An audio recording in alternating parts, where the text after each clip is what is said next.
Welcome to The Lock Shop with Nielson and Hustler, powered by Coolbet Canada.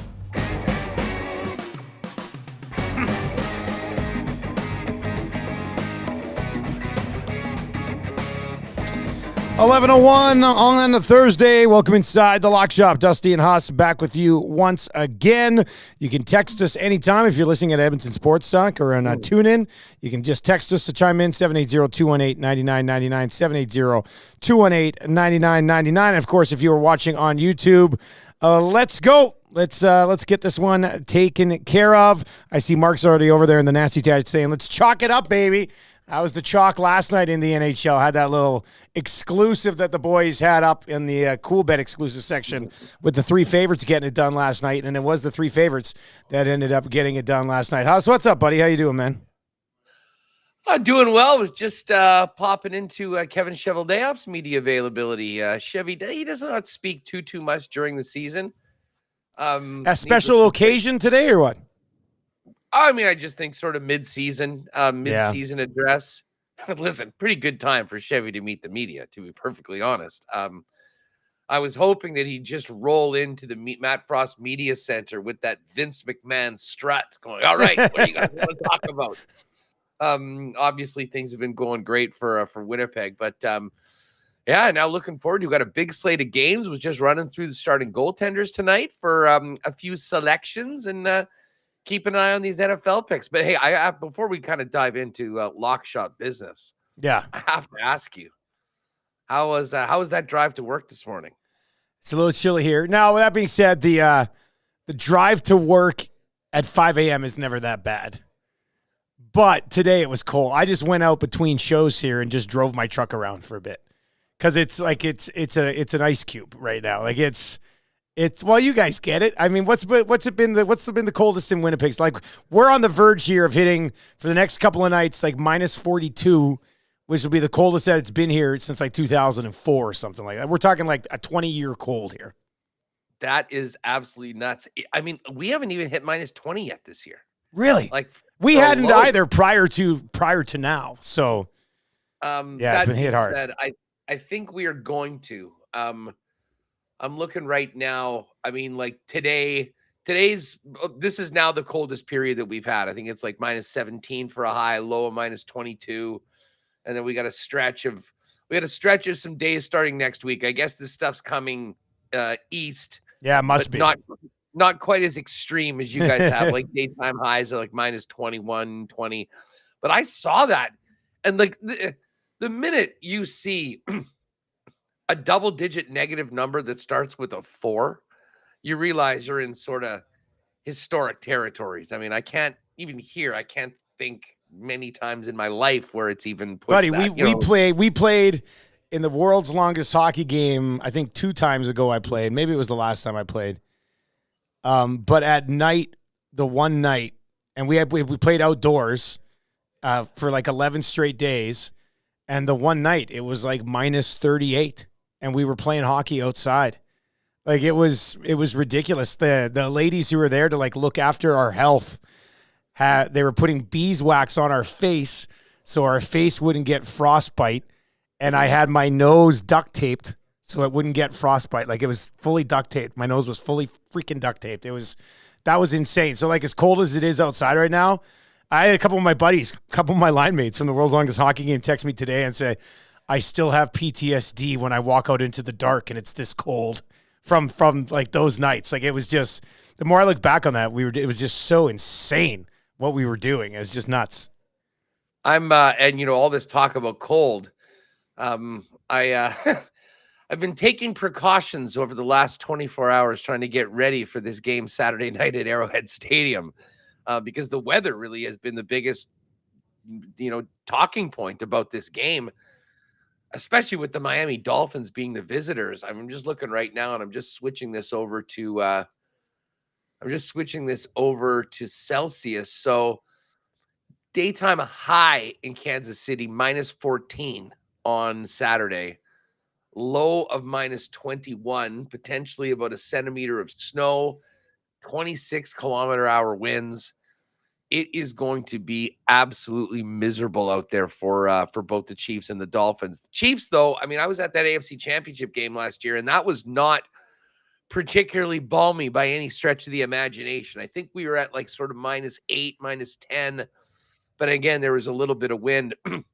But this is going to be a next level to that. And I am fascinated to see what we'll see from the Dolphins as to how they're able to handle it. I don't know if you saw there's a picture going out, and I think this was before the Dolphins went to Buffalo last year, and McDaniel was in practice and he was wearing a shirt that said, "I wish it was colder."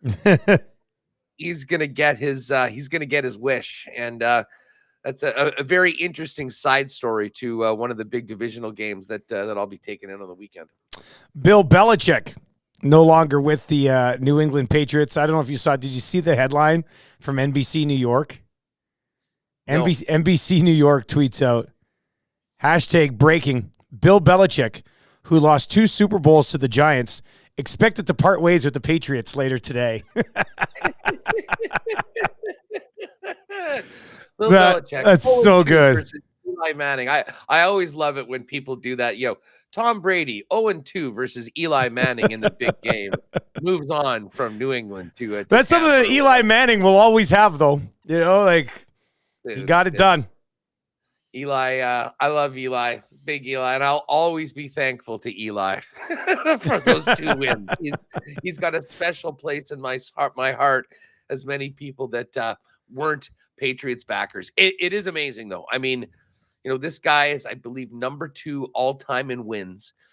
He needs 28 wins, I'm pretty sure. I think he's at 296, and George Halas is at 394. So he needs 28 wins to become the all-time winningest head coach. I believe that he wants to do that. And I guess now the big question is, like, where next for Bill that could Belichick? still be 3 seasons. Oh, for sure. Yeah. I mean, well, at least. Listen, I mean, you need 3 good seasons. Wins. I mean, is there any spot in the league where he could walk in and win 13 games back-to-back years? No, I mean, I think you're talking about 3 minimum. Yeah. And depending on what sort of a situation he goes in and how long it takes to kind of get turned around and to truly be competitive, it could be even more on that. But wild day. I mean, yesterday, Pete Carroll in the afternoon, and now Bill Belichick today. The Seattle news was, I think, a lot more surprising. Oh, for I did sure. not see that. Yeah. I did not see that coming. We've sort of known that the writing could be on the wall as to where Bill Belichick goes next year. Do the Cool Bet guys have odds on where Bill Belichick goes next up yet? Yeah, they had it yesterday. Remember? Now, that's right. Now, with that being said, it's moved. I'm just wondering. Okay, that's right. So, because not a coach / GM of any NFL team was like 6-1, I think, yesterday. It is now the favorite at +150. The Falcons at +225. Chargers, Commanders, Raiders, the field, Titans, Panthers, Giants, Bears. I guess we talked about Atlanta. I mean, that Atlanta, Arthur Blank, not wanting to turn things around, he's got the money, lean on the guy with the most wins of any active head coach. I do think of Washington, and Washington has been a team that has been out there quite a bit. Speaking of owners with tons of money, it's a secondary thought. That's not the case with the Chargers. I just think it's interesting overall. Do you want to commit? Like, if Belichick's coming in, you said it. One of the reasons would be to get the all-time win thing. We're saying he's going to take a minimum 3 years. Like, are you an organization that obviously all these organizations who are looking for coaches want to somehow turn things around? Are you willing to put that in the hands of a 73, 74, and 75-year-old Bill Belichick? Like, that's, I don't know. I don't know if that's a good idea. Yeah, I mean, listen, there has been, he's taken a bit of a hit the last couple of years. And, I mean, the record is what the record is without Tom Brady. So that, I guess, is important to consider. But he's still, especially now that we're getting to playoff time, and I think we're going to be spending a lot more time talking about defense than we are about, all our fantasy numbers and everything that happens during the regular season.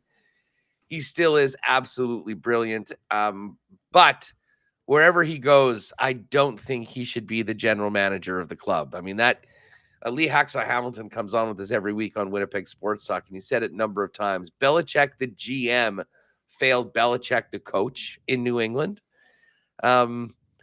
So where he goes next is going to be one of the biggest stories over the course of the next little bit. Who is the Seattle Seahawks head coach? I think is also, you'd have to think that they had an idea about what they wanted to do if they were going to sort of move on from Pete Carroll. I wonder whether Pete has another stop in him. I mean, he's still, the crazy thing about Carroll, it's 72 years old, is just the boundless energy that he has. I mean, you would never know. In a lot of ways, he kind of reminds me of Rick Bowness, in that, certainly one of the elder statesmen of the league, but still brings that energy every single day into work. I wouldn't be surprised if he's got it. But what are we looking at? About minus 1,000 Mike Vrabel to the Patriots? I mean, that's not up there right now, but I mean, I think that's happening. I would imagine. I mean, a guy with that sort of history, relationship with Robert Kraft, that just got let go by the Tennessee Titans. They don't even have to work out a deal to get him. I mean, to me, that if we were looking at a bet on the odds board of who's going to go where, Mike Vrabel to the Patriots, I think, is going to happen. And I wouldn't be surprised if it happened within the next week. Yeah, I know we had Rappaport on today. Vrabel was one of the names that came up there. In-house candidate as well. The name's slipping my mind right now because I was thinking about some of these other landing spots. If you had your choice, there's 8 teams right now looking for a coach. What's the best spot? Would it be like coaching with Justin Herbert and the Chargers? Atlanta's got some really nice pieces, but they need a quarterback. A few of the spots are somewhat attractive to me. There's others that I wouldn't want to go anywhere near. So, for the prime candidate, whoever that guy is, let's say it's Harbaugh. Let's pretend you're Harbaugh, and all these teams are being like, here's all the money. Come save our program. Which one are you taking? It's the Chargers. Yeah, it's the Chargers, and it really comes down to Justin Herbert. I mean, he's signed to a long-term deal. Belichick, as well as anybody, knows that you cannot win without a quarterback. And they've got an elite quarterback that's young, that has his best years ahead of him.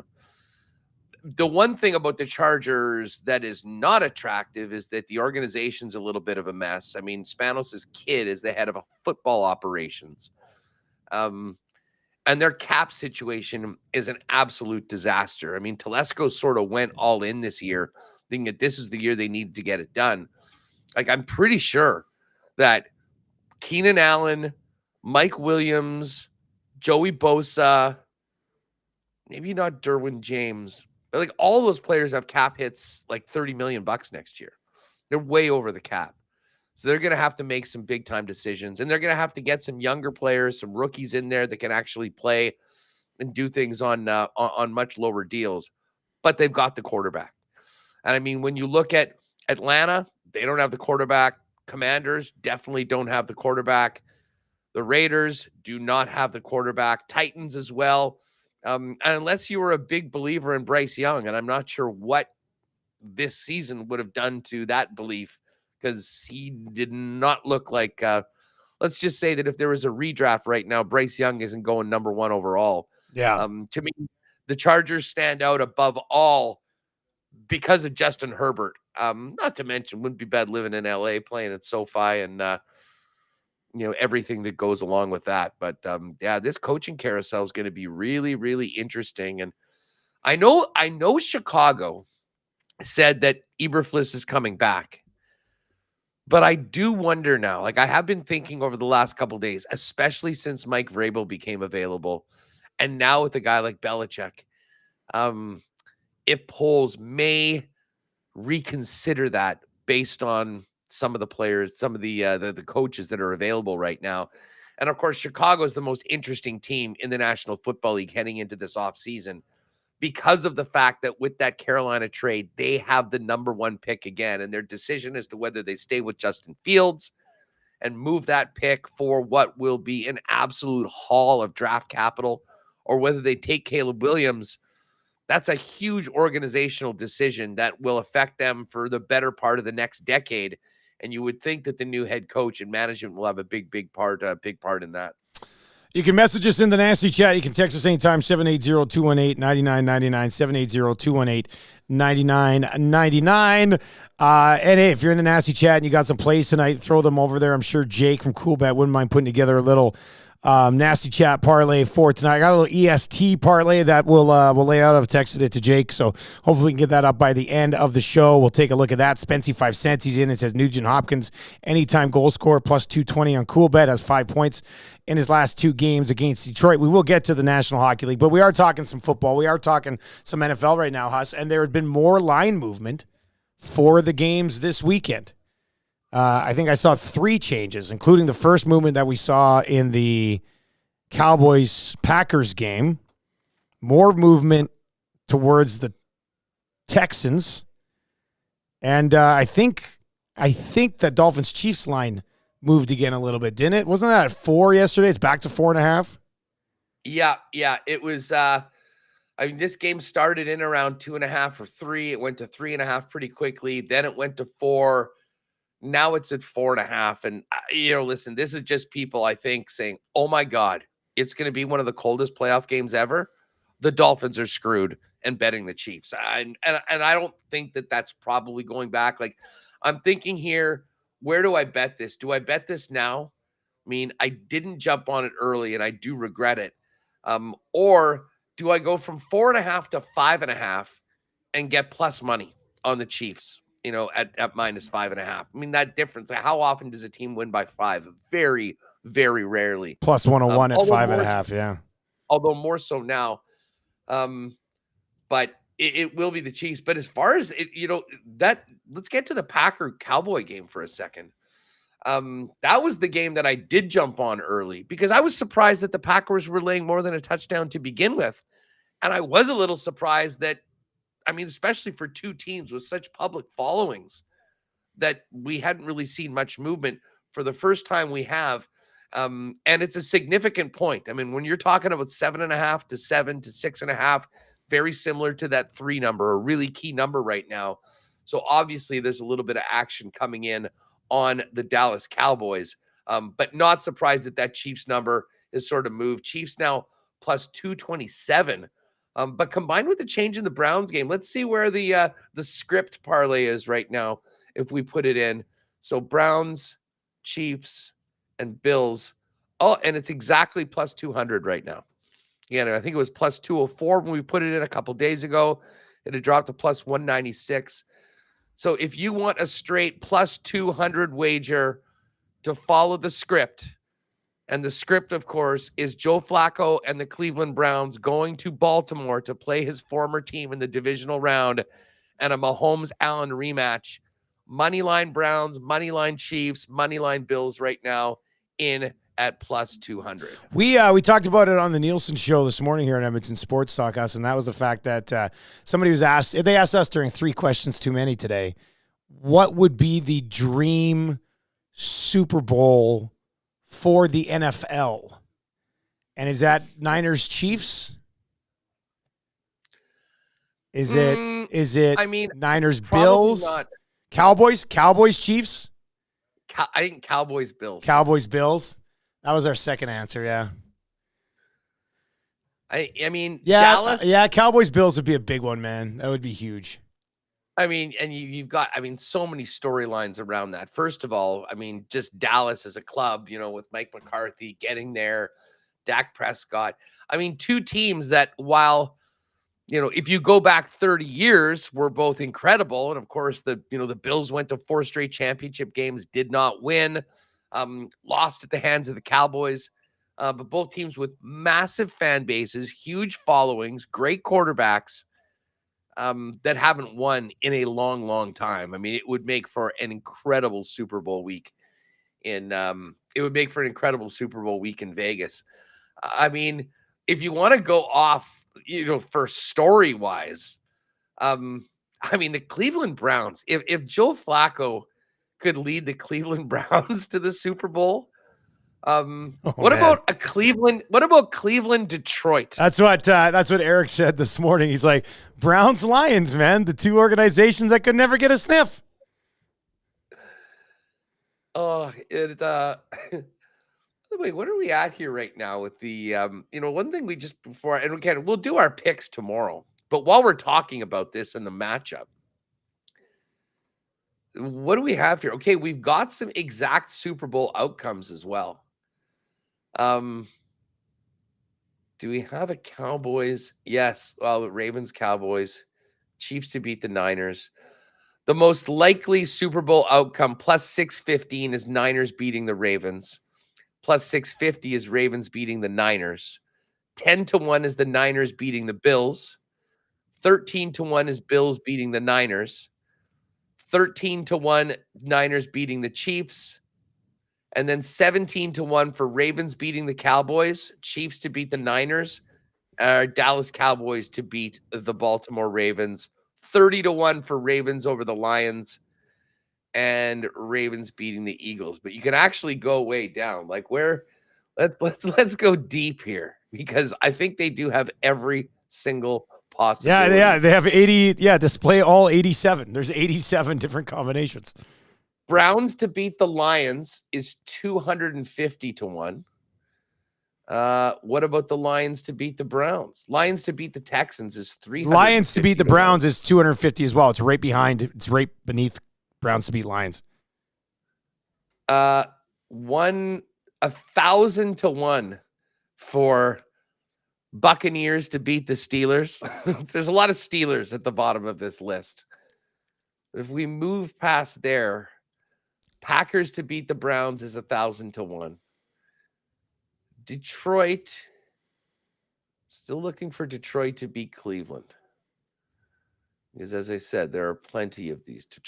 Okay, 250-1, Detroit to beat Cleveland, and 250-1 for Cleveland to beat Detroit. So essentially 125-1 for those teams to meet in the Super Bowl. To meet in the Super Bowl, yeah. Highly unlikely, but give it to me. Yeah. So listen, if you've got a good idea about who's going to beat who in the Super Bowl, you can go nuts right now at Kuba. They've got every possible matchup listed.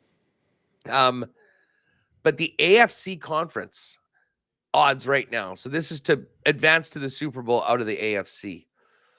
The Baltimore Ravens are plus 130. The Bills are plus 250. The Chiefs are now 5-1. They've moved back a little bit. I mean, there's all sorts of steam on Buffalo and on the Bills. The Dolphins are 10-1. Cleveland, now we remember Cleveland was 14-1. That's gone down. That's at 12-1 now. I still think there's actually some good value there, because that is a team that is going to be a really, really tough out as long as Joe Flacco doesn't turn into a complete turnover machine. But to be honest, the way they're set up, they kind of know that he's going to rip it and maybe throw one or two. But you have that defense, and you have the ability of what he can do to stretch the field in the good and the bad. I got to tell you, I would not want to be playing the Cleveland Browns. That is a team that I think could sneak up and scare some people. And if we hit our script parlay with next week, we're talking about Bills, Chiefs, and we're talking about Browns and Ravens. I don't know what the spread will be, but as long as it's any kind of a reasonable number, I'll be taking the Browns in that game to at least keep that close and be a dogfight right to the end. You know what we say about those AFC North matchups, Dusty, whether it's in the regular season or in the playoffs? They're always tight. There's no doubt about it. Anything else from the National Football League here, Huss? I mean, there's a lot up there now. They got some player like most rushing yards in the playoffs, most receiving yards in the playoffs, most passing yards in the playoffs. So if you want to go spend some time kind of diving into that, Super Bowl MVP and stuff is up as well. They'll settle these in here before kickoff coming up here in the playoffs. Yeah, the only one thing, just a quick rundown of the NFC. The Niners are minus 120. Cowboys are 3-1. Detroit has dropped a little bit. Detroit's now plus 750 to make it out of the NFC.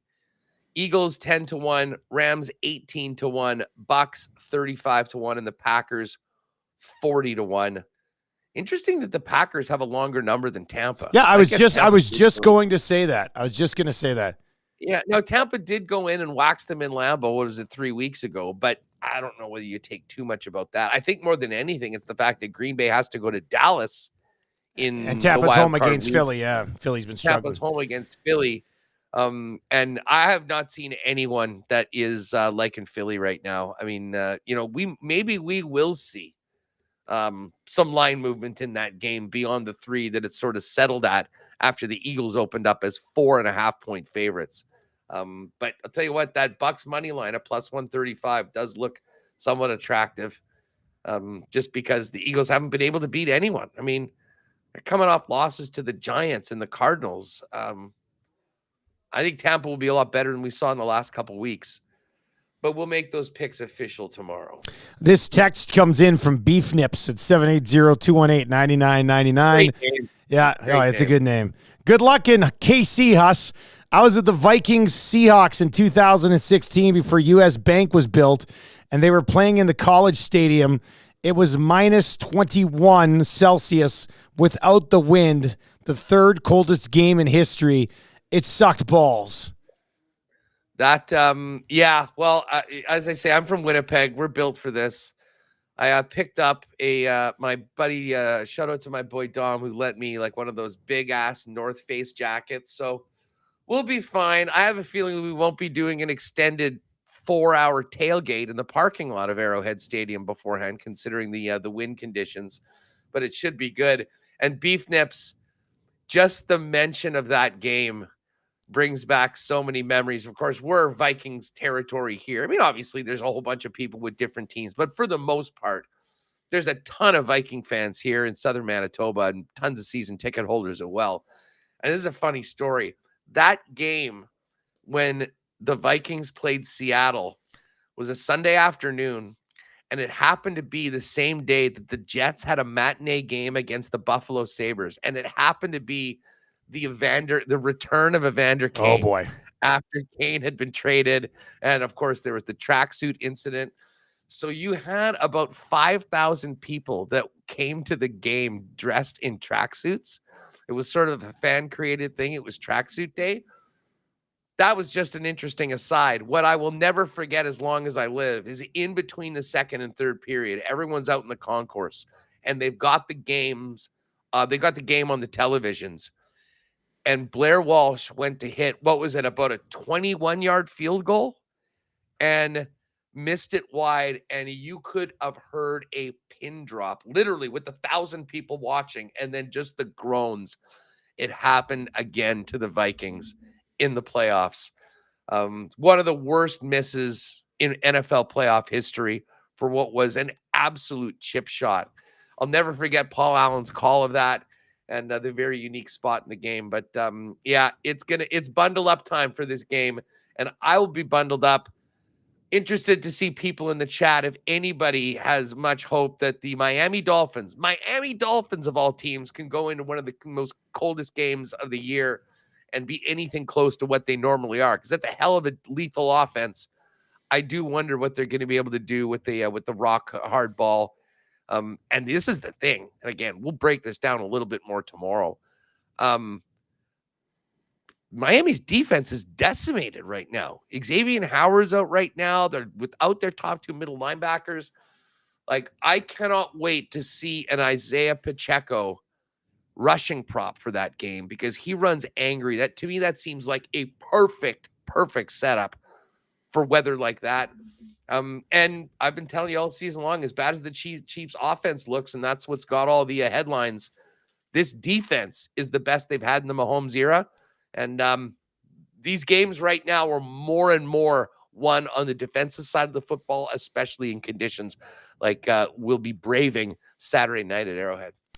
Huss, before we move away from the NFL here and slide over to the NHL, a pretty busy slate tonight.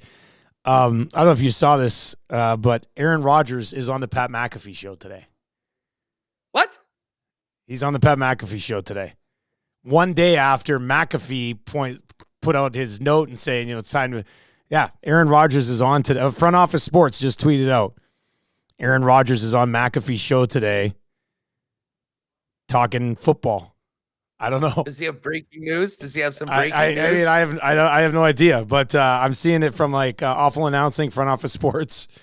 Aaron Rodgers is back on McAfee's show today after I don't know. I don't know what's going on here. That doesn't make any sense. Well, and I don't know if you saw yesterday, Pat did, talk about it, said that, you know what, that's it for the season for Aaron Rodgers, and I think, to be honest, it wasn't like Rodgers is done. But that was the end of their, they do these hits throughout the season. And he said he was sort of relieved. It got to a bunch of places that they didn't really want it to go.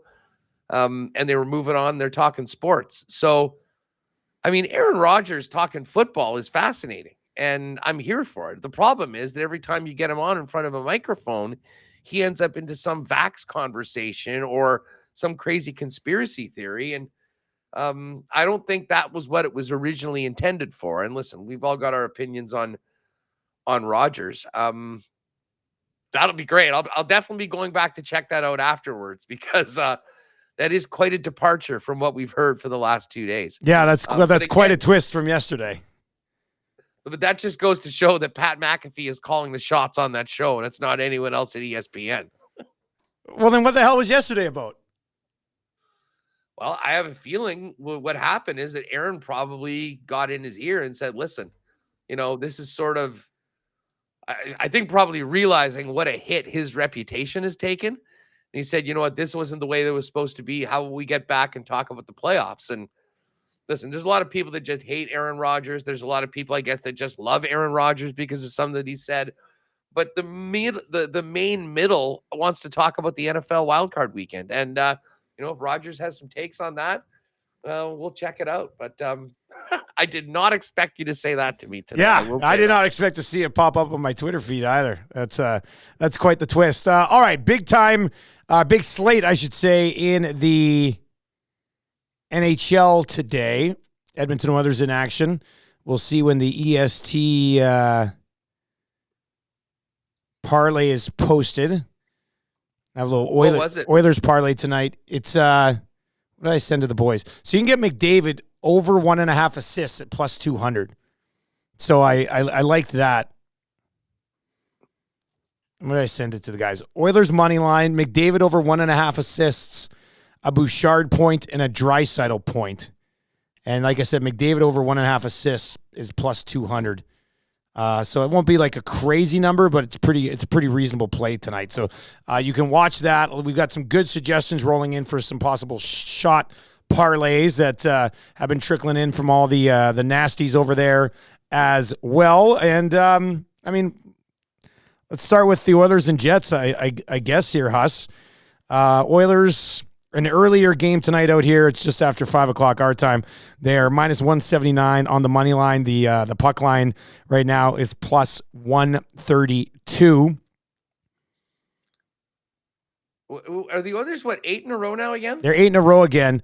They won 8 in a row. They lost 3. Then they've won 8 in a row again. So they've won 16 of their last 19. If they win tonight, that will tie an all-time franchise record, which they also tied last year. So they've been absolutely rolling as of late. They've only scored 5 goals in their last 2 games, but they're still finding ways to win games. And I was curious on, how like at the tail end of a winning streak, you'll see a team kind of start to play poorly. You see the signs, and then boom, they get hit with the loss.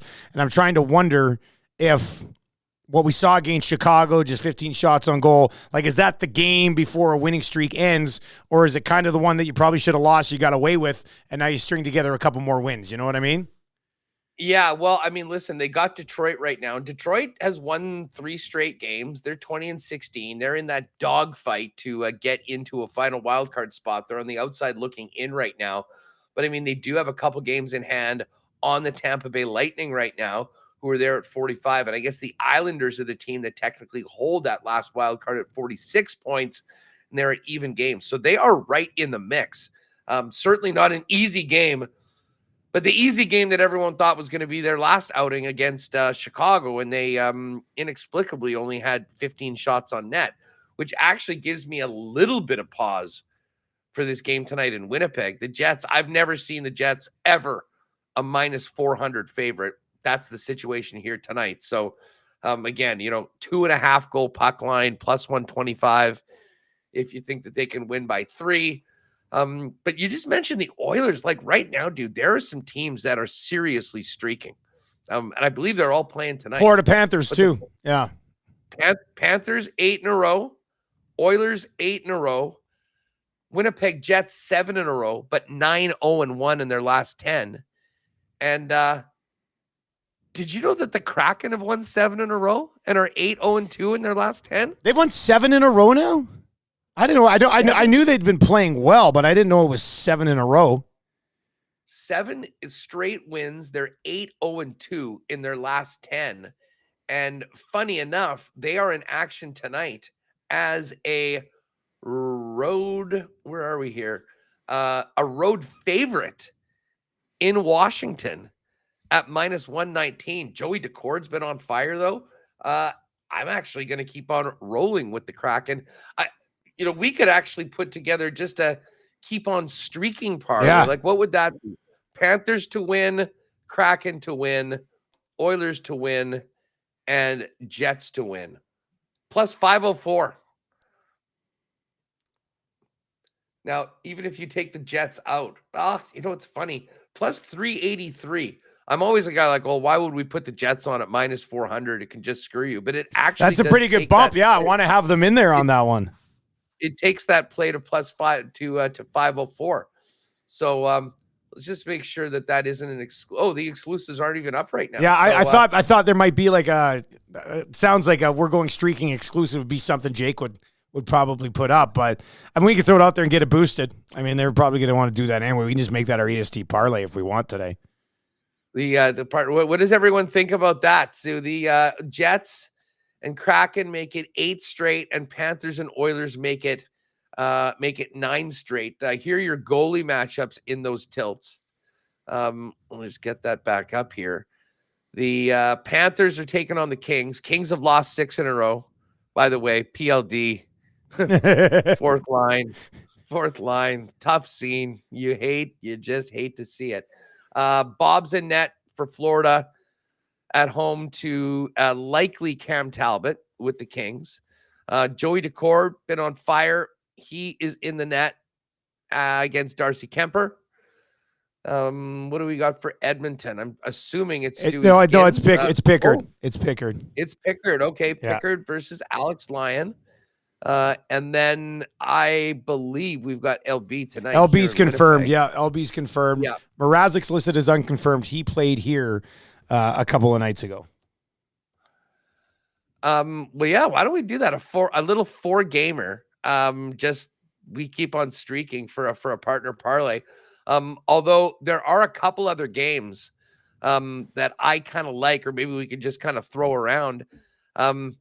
Tavares and the Leafs back in New York to take on the Islanders. And I'm interested to see how the Islanders look tonight after kind of getting it from the Canucks, who've been doing it to everyone. And meanwhile, the Canucks are in Pittsburgh as a plus 111 road dog against the Pittsburgh Penguins. And I mean, man, I don't know what you can say about Vancouver. I mean, 3 straight wins on the road to start this. I guess they lost to start this trip in St. Louis 2-1, but since then 6-4 in Jersey, 6-3 against the Rangers, 5-2. I mean, they've not only been winning, they've been clearing the puck line, even though they have been underdogs in these games.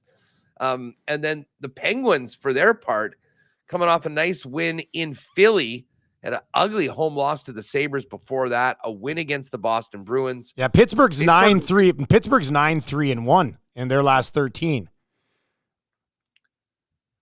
I'm looking at, okay, yep, that makes about sense. Yeah, they've got win-loss. They had 3 in a row, including 2 against the Islanders, a loss to the Sens, wins against the Hurricanes and Wild, lost to the Leafs, 7-0. That was that ugly game.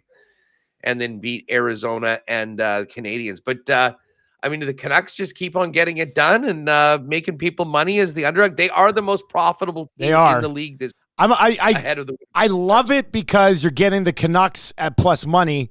But I'm a bit nervous about this one just because Pittsburgh's been playing so well as of late. I think over this 13-game stretch, they're like number 2 or 3 in the league in expected goals per 60. So they're starting to roll in that front. Their power play's coming along a little bit as well. Like if there's a team here that could maybe cause a little bit of a hiccup for the Vancouver Canucks, it could be the Pittsburgh Penguins. And I'm wondering if getting the Canucks who've been so good for such a good stretch now at plus money, is trying to be a little fishy, trying to suck us in and be like, oh, yeah, Canucks plus money. Of course, we're going to get it. Jake, I know you're watching right now. You got that little fishy tingle, a fishy sense.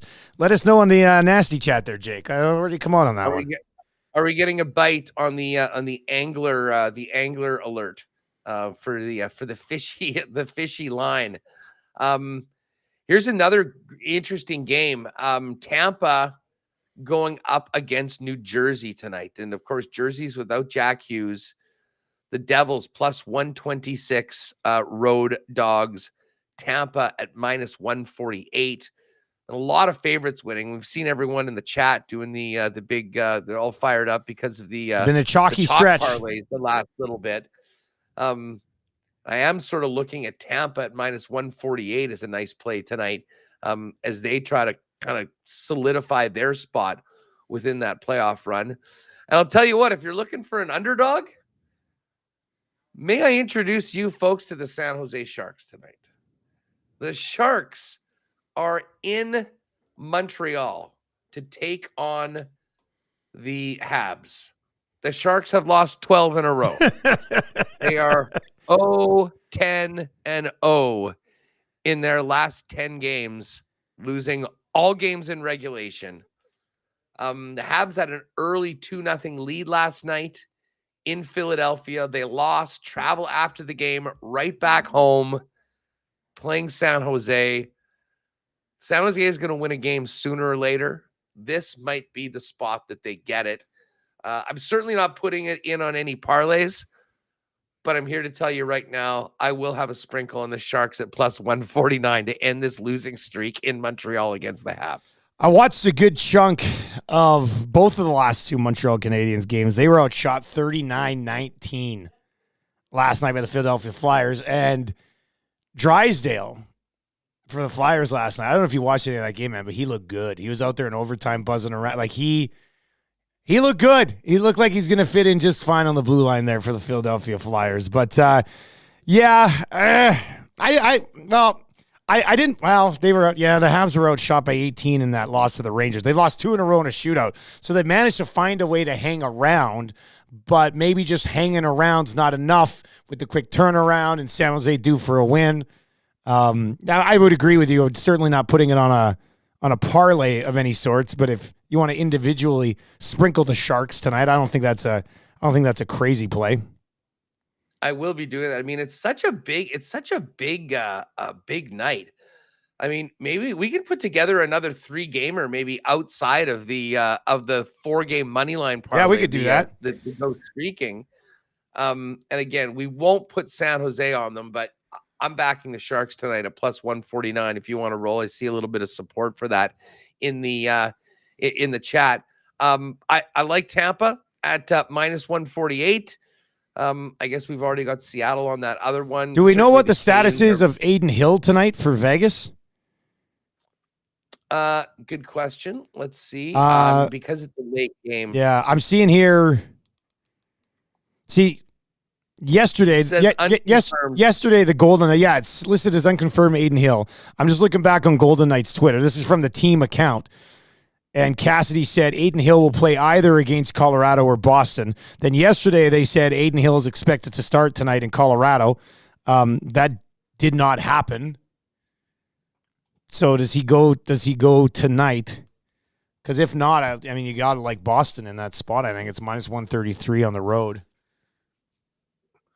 You know, the Knights are in a bit of a slump right now. Yeah, well, that's like we kind of talked about it yesterday for a bit. They need it. But yeah, it was Patera that was in last night. So you would think that he'll be back. And you know what? Vegas actually looked really good. They could have scored a couple in the first period. They just didn't get it done. And then a little bit snake bit around the net. Georgiev had a real strong game. I mean, again, only made 25 saves. And the Avalanche really did their damage on the power play. Nichushkin with power play goals in the first and second. And that was that. I have a real tough time with Vegas right now, just trying to get a read on them. I've kind of expected them to come out and win and break this streak a few times before. This is not a very easy team to do it against in the Boston Bruins. There'll be lots of Boston fans there, I'm sure, as there often is. Vegas is a home dog, though, is pretty impressive. But again, they just played last night. This is not an easy spot for them. I think, if anything, I might even lean towards the Bruins. Yeah, that's what I said too. Yeah, considering what we know. And listen, Jake has spoken. He said that line smells fishy. He said it's not too often you get a top 2 team as a road dog playing against a team that really is in the middle of the pack. So I wouldn't mind throwing Pittsburgh on that. Do you like the Lightning over the Devils at home at -148? I do like the Lightning at -148 as well. If we wanted to go Pittsburgh and Tampa at home, and then Boston on the road against Vegas.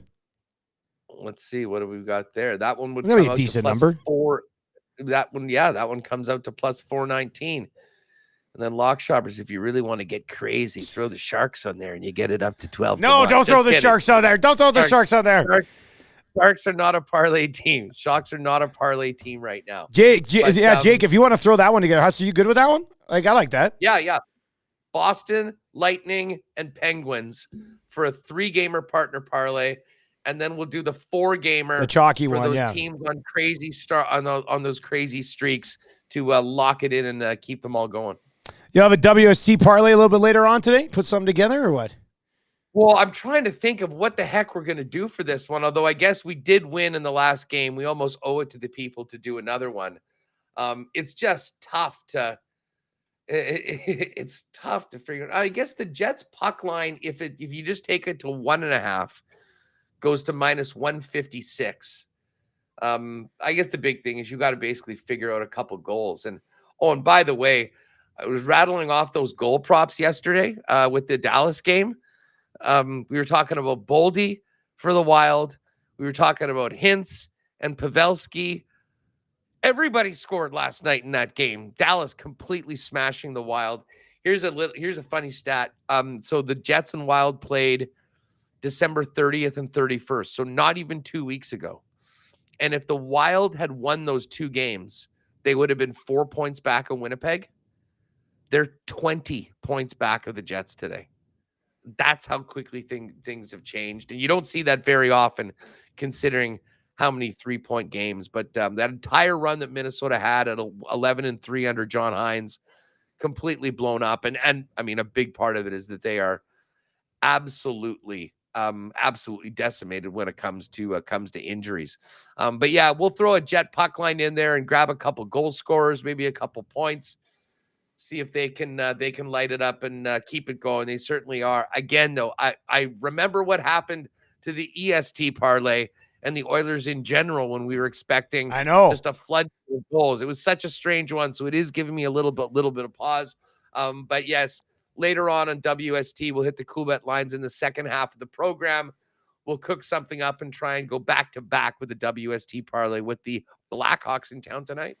Edmonton Sports Stock Parlay is up now. It's +625. That's McDavid with 2 or more assists. Bouchard and Draisaitl each record a point, and the Oilers just to win tonight at +625. Winnipeg Sports Stock today, Huss, coming up here in about 10 minutes' time. You mentioned you'll get into some of the lines a little bit later on. What else is on tap?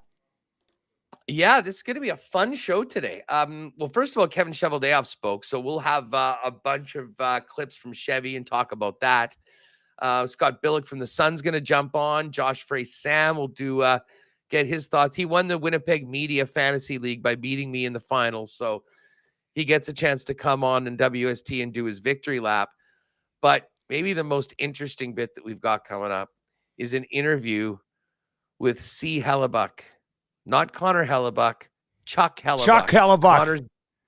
Connor's dad. He was part of the dad's trip and immediately got a huge following for tweeting throughout the trip, sort of taking fans along. I followed along. He was great. Brilliant guy. And Dusty, for those of us now that are big YouTubers, he's got his own YouTube channel, 292,000 subscribers. What? Not just from that. No. Okay. No. I was gonna say no. He's an electronics guy. Yes. He's an electrical engineer. Yes. And if anybody is interested in 3D printing, he has been for 10 years doing videos on 3D printing, all about it, equipment and whatnot. So I hooked up with him earlier today. We'll have that during the show. But some amazing stories about just Hellebuck. And listen, I know you guys are at the market. We hear him all the time. He's as cerebral and confident a person that I've ever talked to in my life. But he told a story about how he was like 10 years old and they were at a sporting goods store and he's a goalie. And Connor is there looking at all of the forward sticks. And his dad's like, well, Connor, what are you doing? I mean, the goalie sticks are over here. He's like, Dad, check this out. Look at this curve. And, he had a thing. He goes, what do you think the puck does with that? He said, well, I think it would go up high. He's like, exactly. He's like, I'm going to study every one of these sticks and patterns and know exactly what it does. I mean, he thinks the game on another level, and he's been doing it since he was 10 years old. So that's coming up today. Really, really interesting stuff if people want to join us on WST. That'll be coming up right away. We got two guys in the goalie in about 10 minutes here on Edmonton Sports Talk. I'm going to take a look at some of the lines and some of the other sports. Tonight, we'll get to that here. Huss, enjoy your show, and we'll talk to you tomorrow, buddy. Big one tomorrow, Dusty. Lock those in. Super wild card weekend. I can't wait. That'll be good. One of the boys from Coolbet will join us as well. Talk to you later, Huss. There you go. Huss coming up. Winnipeg Sports Talk will be just around the corner. And we'll have two guys in the goalie here. Cass is going to try to power through today as well. He hasn't been feeling good, but he says he's going to give her a go. So we'll get into that. I think Gager's still here, so he's going to be in studio. We'll get into a bunch of different things. Corey Perry, Leon Draisaitl, Evander Kane, Trevor Zegras, TSN Trade Bait Board. We'll get to all of that coming up on two guys and a goalie as well. Toronto Raptors last night. I mean, we already kind of broke down the entire NHL slate. Let me just quickly give you one more rip for the starting goaltenders tonight on games maybe we didn't hit on. Maple Leafs and Islanders. Martin Jones confirmed for the Leafs. Sorokin will go for the Islanders. Bobrovsky's confirmed for the Panthers. We hit on that one already. Joey Decord's going tonight. Vasilevsky versus Vanacek in the Tampa, New Jersey game. Nedeljkovic going for Pittsburgh tonight against Demko for the Vancouver Canucks. Montembeault should go for the Habs last night after Primo played last night. Blackwood is already confirmed for San Jose. Anaheim, Carolina. Kochekov is likely. Gibson is unconfirmed. Buffalo, Ukko-Pekka Luukkonen versus Forsberg. Total seven, I think, in that game. I still don't mind the over. Might move that down a bit and maybe take the over in that one. Those two teams are rather well known as over teams, so that's something that you could look at as well. The Toronto Raptors last night ended up covering the 10. They let one slip away in the fourth quarter. No Siakam last night, but the Raptors made it 2 for 2 on the Raptors this week, which was nice. We hit our lock shop play of the day yesterday on Coolbet Socials.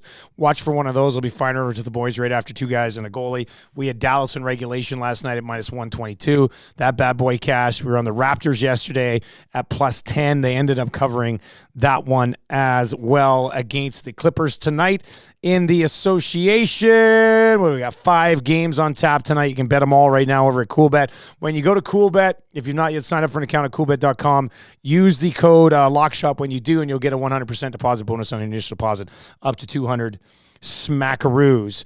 Let's see here. The Nets, 3.5-point dogs going into Cleveland. Celtics and Bucks, that's a fun one tonight. Bucks, 3-point favorites against the Celtics. OKC Thunder, 13-point favorites against the Blazers. The Mavericks, 4.5-point home dogs against the New York Knicks. And then the main events later on tonight, the Los Angeles Lakers and the Suns. This game's basically a pick'em right now. And it is the Lakers as a 1-point favorite at home against the Suns. Lakers have won 2 in a row. Anthony Davis was excellent against the Raptors. We know how the officiating worked against the Raptors. Let me just kind of dive into where the Suns are at right now. 5-5, have lost 3 of their last 4. 2 of those to the Clip. Lost to Memphis, beat Miami. Not an easy stretch with the Clippers and the Heat here. Prior to that, they beat up on some bad teams.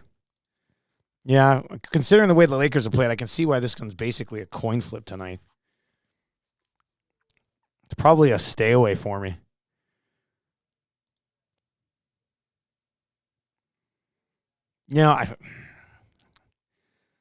Lakers are at home. I don't know. I got a bad feeling about it. The Lakers have. Let me just check the head-to-head here, because the Lakers have won 5 in a row against the Suns. 4 of them were in Los Angeles. They've played 3 times this year. Lakers won them all. I just feel like this one's. I feel like this is Phoenix's time here. This one. Probably stay away from it. I got a feeling on the Suns there.